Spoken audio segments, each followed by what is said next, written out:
Hey, what's up, guys? This is Andrew Smersek with Combat Art Training. I am here today with Joey of Tactical Response and David of Tano Steel. We just took low light building clearing and kind of want to talk about it. Now, one thing that I was looking at the website is I thought this was going to be like a force on force, like going in and getting in a lot of fights. Not really about that. So we did a lot of kind of like exploring the concepts and some academic work here in the classroom. Talked about some things briefly, went in and did them. Yeah. And then we started doing it without any light. Yep.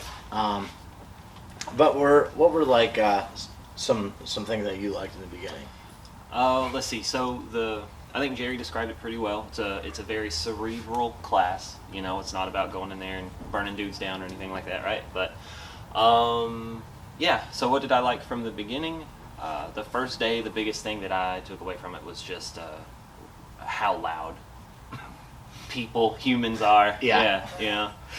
Especially when we did it, like for real. Like there was, I was knocking some stuff over. Everyone heard it. Yeah. How about you, David?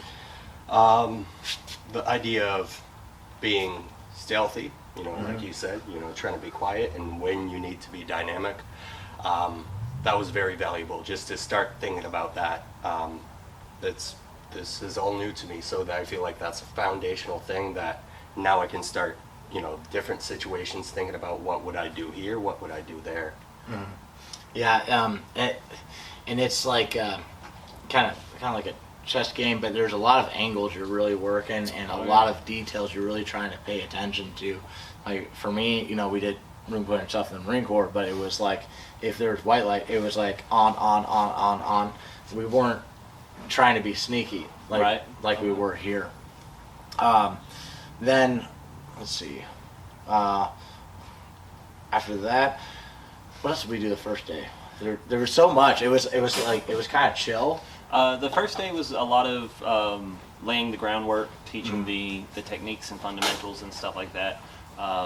Again, I think at the end of the day, the lesson is don't do it. Right? And that is he learned that starting on day one. So it's nothing crazy. Yeah. It's just learning the fundamentals, learning the techniques to doing this thing, and just trying to iron those out in the best you can in 2 days. Yeah, it's so like I felt like it was like, wow, this is like kind of a chill class. And then then when we get in there, it's like, man, it's challenging to do it right, and there actually is a lot of thinking involved once you're in there. Yeah. And I've taken some low light classes, outside at a range, flashlight on target. That doesn't translate. It's just, like, again, this is new to me, and being in a building with a flashlight and all the things you have to think about are something you have to think about before you ever want to do it for real.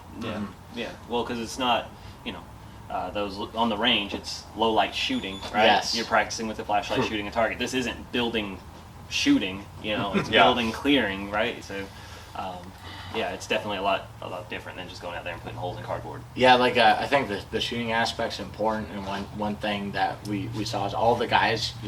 We had some guys who have a lot of experience with this, but they were all real squared away with their gun handling. Like no one's muzzling each other. But okay, and then so day 2, we came in. Oh, we did some. So there are some force on force things, but some of it it's like you have to go in, find the objective, and there's no shoot targets and there's shoot targets. So, and that actually really helped too, because when you do go in the force on force scenarios where they're shooting back at you, like and the adrenaline gets going. Yeah. Like you just took the fight, and A lot of the same things, like the tunnel vision kicks in. That was a big one for me here, the tunnel vision. Especially when you're looking, at a hot spot. We learned, don't just look at the hot spot, but, with adrenaline, you're going to be looking right at it. And looking for what you want to find, not Right. necessarily other things that you should be looking for. Yeah. Yep. And then so there were like ones where we had to find, you know, the targets, the shoot targets, and there were scenarios that we did, and I ain't gonna tell you what they are. Okay, you gotta just come here and do them. You know, Yeah. you wouldn't want to be gaming it. It would really actually probably make you perform worse. That's a big thing. That's a big Yeah. thing. Like, you can come in here and deliberately think about it and game all of these things and win the scenario, or you could actually see if what you would really do for real if that scenario were happening to Yeah. you, what you would do, what would happen, Yeah. and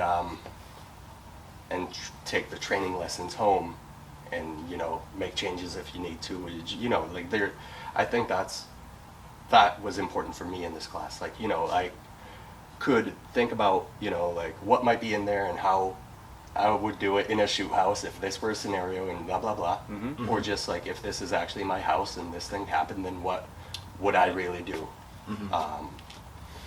Yeah. And a big one that we were focusing on today was the two-man clearing. Yeah. Which is really cool. Like, I think I got to go with both of you and, you know, several of the other guys. So everyone works a little bit different. Everyone has a different background. And so the way we move is going to be different. But, like, the cool thing was, like, hey, we have these certain principles that we follow, certain ways that we can, you know, take this corner to this hallway or whatever.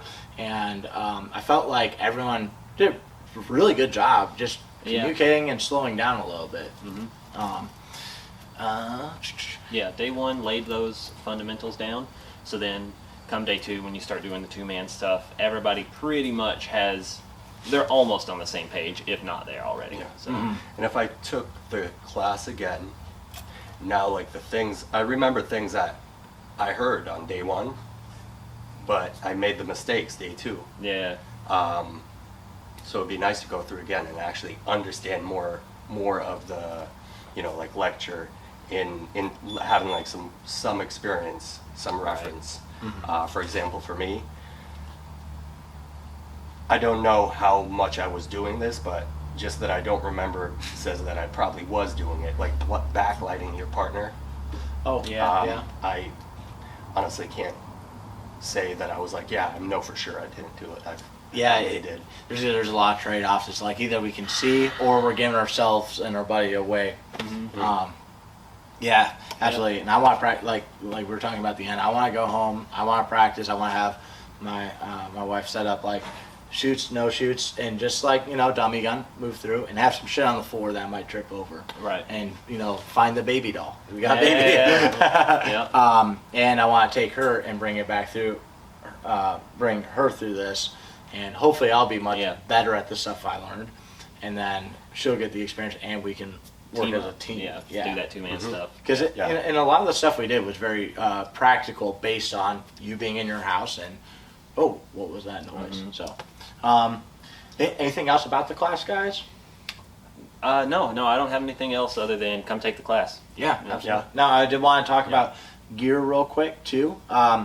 One thing that, like, you know, has been said by James for a long time that not everyone listens to, but momentary only handheld. Oh, yeah. Yeah. Okay. Yeah. And gotta have a handheld also. Yeah. Like Jerry was saying, you know, he likes to have 3 lights, and I think that's awesome. Yeah. So what I was running I would get the Tactician instead. Like, this one's brighter, but the switches are annoying. The Tactician switches, out of all the lights I've ever messed with, those are the best. And I mean, how easy is it to have a light ND and show where you're at, or blind yourself, or whatever. Right. So the controls are real important, and I like the Tactician one. I'm gonna get that. I was running, it was at the EDC L2-T, the 1200 long one that falls out of my pocket all the time. Anyways, and a Stiletto. Yep. Like I really like the Stiletto. So I think Tactician, Stiletto, like, have both of those. What do you guys think? I agree. I can't remember what Surefire I have, but what I ran on day one, something similar to that. But I carry that and a Stiletto on me all the time. That fell out of my pocket on the way to class today, so I only had the Stiletto, and I went through the class fine with the Stiletto today. Yeah. So yeah. Yeah, and, Yeah. and this is the second one I bought because it's long. It sticks out of my pocket and it pushes itself out. Yeah. What are you gonna say? Tactician stiletto, and with what you're making there, like I want one of those to put it on my Stiletto Pro, so I can use it the exact same way as the Tactician. You know, like bungee, loop around. Yep. Yeah. Because then they're, you know, this works well, especially if I could just bungee it, then I'd be very happy with it. And I may do this as a third, but You didn't really use your weapon mounted. no, like it's, you know, I would maybe have it, you know, just as a backup. But So with the weapon mounted, we it talked. may be skill. Like I'm not that experienced with running one of these, but for me it was easier to just use the handheld. Yeah, so like we talked about the purposes of having a weapon mounted light, and we're specifically talking about with a pistol, with your everyday carry, rifles, Yeah. put one on. I don't like the actually 100 on rifle because I did that and it was always getting turned on when I didn't want to, bouncing around in my car and stuff. But with that, so like one-handed, you know, you can't run a handheld and a gun. I don't know how, at least. Maybe with a ring thing or whatever, but that's a Right. nightmare. One-handed, and yeah, when you're shooting, you have to be much more conscious of doing either an umbrella or a baseboard lighting if you're using it to look. But you know, there's a lot of nifty things you can do with a handheld, and you know, you can point this at anyone. Yeah. You can't no. point the one on your gun at anyone. Yep. No. Absolutely. And if you're bringing like an X300, what's the base called, or what type of base? What is it? The Universal, I think, is the one you probably would have wanted. Is it U? You. U. Yes. All right. So X300 with the U plate. That way it fits on the Force on Force guns. Okay, because I have the other one. I don't know. It fits on the Gen 5 Glock 19, but it does not fit on the Force on Force guns. Yeah. Cool. Thank you Yeah. guys. Thank you for No. your time. Fucking Yeah. had a great time with you. No, it was I'm a looking blast. forward to doing this again. Yeah. Anything you want to add? Leave them with. Take the fight. Yeah. Take the trifecta. Yeah. Yeah. Yeah. It's good to be here. Yeah. And I'm going to be back. Hell yeah. Yeah. Yeah. No. I don't have anything else to add other than yes, come take these classes, Yeah. please. Yep. Yeah. So once again, thank you, David, Tano Steel, and thank you, Joey of Tactical Response. Come up here, seriously, take classes, and if you're coming up here, let me know. Maybe I'll join you. But that's it. Keep fighting communism, and remember that train saves lives.